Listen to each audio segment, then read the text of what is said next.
নির্বাচন খুব শান্তিপূর্ণভাবে হয়ে যাবে। আপনারা আমরা সবাই সহযোগিতা করব এবং নির্বাচন শান্তি, এইটা আপনাদের সহযোগিতা সবচেয়ে বেশি দরকার। আবার ঢেলে সাজাবে 17 তারিখে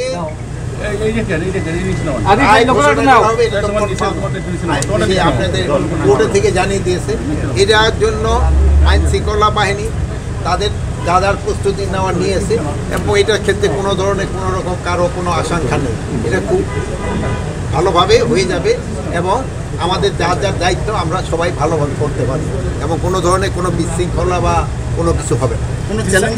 এখানে কোনো ধরনের চ্যালেঞ্জ।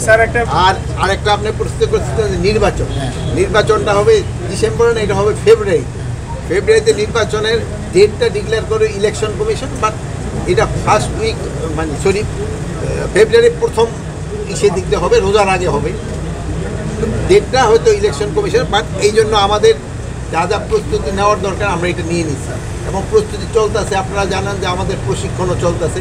এতে আমাদের প্রশাসন, পুলিশ, আইনশৃঙ্খলা বাহিনী, তারপরে আপনার ইলেকশন কমিশন সবাই এটা নিয়ে প্রস্তুত। আরেকটা জিনিস আপনারা জানেন, নির্বাচনটা নির্ভর করে কিন্তু শান্তি শৃঙ্খলা সব কিছু নির্ভর করে হলো মেইন স্টেক হোল্ডার হলো জনগণ যে সময় তার নির্বাচনমুখী হয়ে যায় সে সময় তাদেরকেও কোনো কিছু বাধা দিয়ে রাখতে পারে না।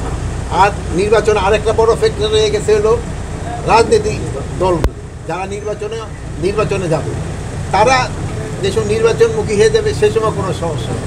আমার মনে হয় তারা অলরেডি নির্বাচনমুখী হয়ে গেছে, যেহেতু সবাই তাদের মোটামুটি তাদের প্রার্থীতা কিন্তু ডিক্লেয়ার করে ফেলছে অনেকই। তো যেহেতু ডিক্লেয়ার করে ফেলছে তারাও কিন্তু অলরেডি ইলেকশনের মুডে চলে আসছে। এই জন্য কোনো ধরনের কোনো সমস্যা হবে না। নির্বাচন খুব শান্তিপূর্ণভাবে হয়ে যাবে। আপনারা আমরা সবাই সহযোগিতা করব এবং নির্বাচন শান্তি, এইটা আপনাদের সহযোগিতা সবচেয়ে বেশি দরকার।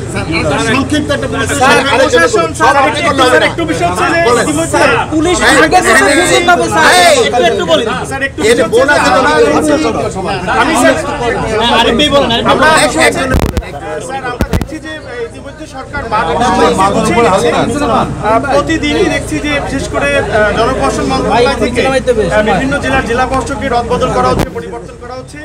স্বরাষ্ট্র মন্ত্রণালয় প্রশাসনকে আবারও ঢেলে সাজাবে কিনা, না এই সেটআপের উপরে আপনারা নির্বাচন করতে যাচ্ছেন? আমি তো আগেই বলছি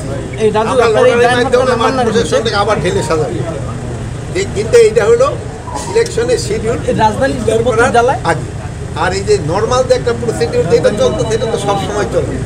যেমন স্বরাষ্ট্র মন্ত্রণালয় থেকেও পোস্টিং অর্ডার বের হয়, অন্যান্য মন্ত্রণালয়গুলির থেকে, এটা হলো একটা প্রক্রিয়া, সবসময় চলমান প্রক্রিয়া। স্যার, নির্বাচনের আগে বিশেষ কোনো অভিযান পরিচালনা করা সম্ভব আছে? নির্বাচন আগে ডেফিনেটলি এবার হয়তো আমরা 9 দিনের জন্য আইন শৃঙ্খলা বাহিনী মাঠে নামবে। ইলেকশনের আগে হয়তো 5 দিন, ইলেকশনের দিন একটা 6 দিন, আর পরে ইলেকশনের পরে 3 দিন। এটাও অবশ্য নির্ভর করে ইলেকশন কমিশনের উপরেও তাদের সাথে আলোচনা করছি, বাট আমরা প্রপোজাল দিচ্ছি 9 দিনের জন্য। ওই ইলেকশনের আগে যে 5 দিন, সেই দিন তো একটা বড় ধরনের কার্যক্রম চলবে। যেহেতু এই সময় ধরেন আমাদের এখানে সেনাবাহিনী আছে মাঠে 30,000 প্লাস, হয়তো আস্তে আস্তে হয়তো আমরা তাদের উঠাবো এক সময়। আর এরপরে ওই সময় আমরা প্রায় 1 লাখের মতো সেনাবাহিনী, প্রায় 1,50,000-এর মতো আমাদের, 35,000-এর মতো আমাদের বিজিবি থাকবে, প্রায় নেভি থাকবে প্রায় 5,000-এর মতো, কোস্ট গার্ড থাকবে প্রায় 4,000-এর মতো, র্যাক থাকবে প্রায় 8,000-এর মতো, প্লাস আনসার থাকবে প্রায় 5.5 লাখ টাকার মতো। এখানে আনসার কিন্তু ইলেকশনে একটা সবচেয়ে বড় ভূমিকা পালন করে। এবার আমরা আনসারের জন্য একটা করে হাতিয়ারও বেশি দেওয়া হচ্ছে ইলেকশন, প্লাস আমরা এবার বডি ক্যাম্প কিনে দিচ্ছি পুলিশের।